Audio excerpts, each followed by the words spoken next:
नमस्कार दोस्तों, आप सभी का स्वागत है एक ऐसे दिव्य विषय पर जो आपके जीवन को दिशा देगा, आत्मा को जागृत करेगा और आपको श्रीमद् भगवत गीता की शाश्वत सत्यों से जोड़ देगा। स्वागत है आपका हमारे YouTube चैनल हैप्पी प्लेनेट पर। आइए शुरू करते हैं जीवन की उन 12 सत्यों को जानने की यात्रा जो श्री कृष्ण की वाणी से निकले, ऋषियों की दृष्टि में प्रकट हुए और हमारी आत्मा के भीतर गूंजते रहे। तो चलिए दोस्तों, इस यात्रा को शुरू करते हैं।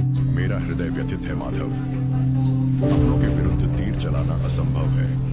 यह मोह तुम्हें तुम्हारा धर्म भुला रहा है पार्थ। श्रीमद् भगवत गीता न केवल एक ग्रंथ है, यह एक जीवन की चेतना है। इसमें छिपे हैं जीवन के वह 12 रहस्य जो आत्मा को संसार के बंधनों से मुक्त कर परमात्मा की ओर अग्रसर करते हैं। दोस्तों, आप सबसे अनुरोध है कि इस वीडियो को पूरा देखें और इस आध्यात्मिक यात्रा को पूरा करें। ऐसी ही और वीडियोस देखने के लिए हमारे YouTube चैनल हैप्पी प्लेनेट को सब्सक्राइब करें, बेल आइकन को प्रेस करें ताकि हमारी वीडियो का नोटिफिकेशन आप तक आसानी से पहुंच सके। तो चलिए दोस्तों, श्रीमद् भगवत गीता के इन सत्यों को गहराई से जानने की कोशिश करते हैं। जीवन का पहला सत्य आत्मा। यह संसार एक रंगमंच है, शरीर बदलते हैं, घटनाएं बदलती हैं, लेकिन आत्मा वही रहती है। श्रीमद् भगवत गीता में श्री कृष्ण कहते हैं, जो जन्मा है वो मरेगा और जो मरा है वो फिर से जन्म लेगा। इस चक्कर में केवल एक ही स्थिर है, वो है आत्मा। इसलिए दुखों में डगमगाइए नहीं और सुखों में अहंकार मत पालिए, यह सब बीत जाएगा। अपने भीतर की आत्मा को जानिए, वही आपकी सच्ची पहचान है।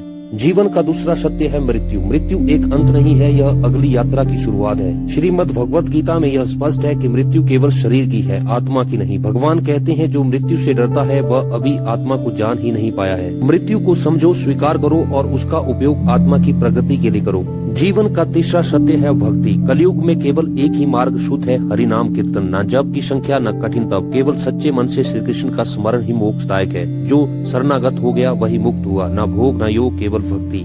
जीवन का चौथा सत्य है अहंकार, जो विनाश का मूल है। रावण, कंस, दुर्योधन, इन सब का अंत क्यों हुआ? क्योंकि वे अपने में खो गए थे, अहंकार ने उन्हें अंधा कर दिया था।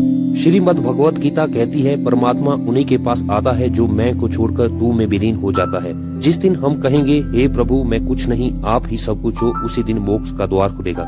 जीवन का पांचवा सत्य है संगति, जिसका प्रभाव अनंत है।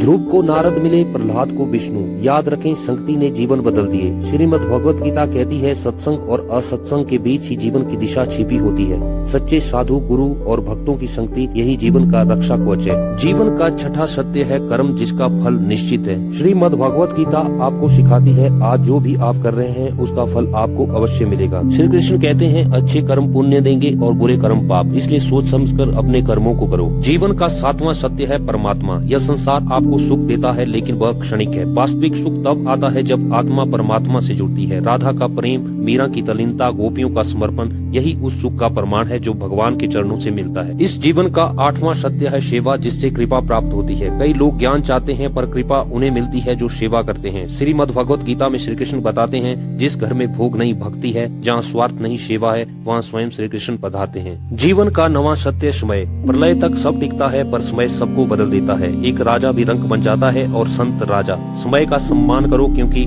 श्रीमद् भगवत गीता कहती है, जो समय को गंवाता है वह जीवन को गंवा देता है। जीवन का 10वां सत्य है संतोष, जो असली धन है। जिसे जो मिला है उसमें संतोष नहीं तो वह भिखारी है। श्रीमद् भगवत गीता में कहा गया है, जो संतोषी है वही समृद्ध है। लोभ ही दुख की जड़ है और संतोष ही परम शांति का कारण। जीवन का 11वां सत्य, आत्मा भगवान का अंश है। हम केवल शरीर नहीं है, हम आत्मा है और आत्मा श्री हरि का अंश है। यह समझना ही आत्मज्ञान की शुरुआत है। श्रीमद् भगवत गीता कहती है, जो आत्मा को जान गया वह भगवान को पा गया। इस जीवन का 12वां और अंतिम सत्य है प्रभु का नाम। ना धन, ना रिश्ते, ना शरीर, अंत में जो शेष रहता है वह है प्रभु का नाम। श्रीमद् भगवत गीता अंत में यही संदेश देती है, प्रभु का नाम ही मुक्ति का अंतिम और सर्वोत्तम मार्ग है। आप सभी का आभार है कि आपने इस आध्यात्मिक यात्रा को पूरा किया। यदि आपके मन में भक्ति की कोई चिंगारी जली हो तो समझिए श्रीमद् भगवत गीता का उद्देश्य पूर्ण हुआ।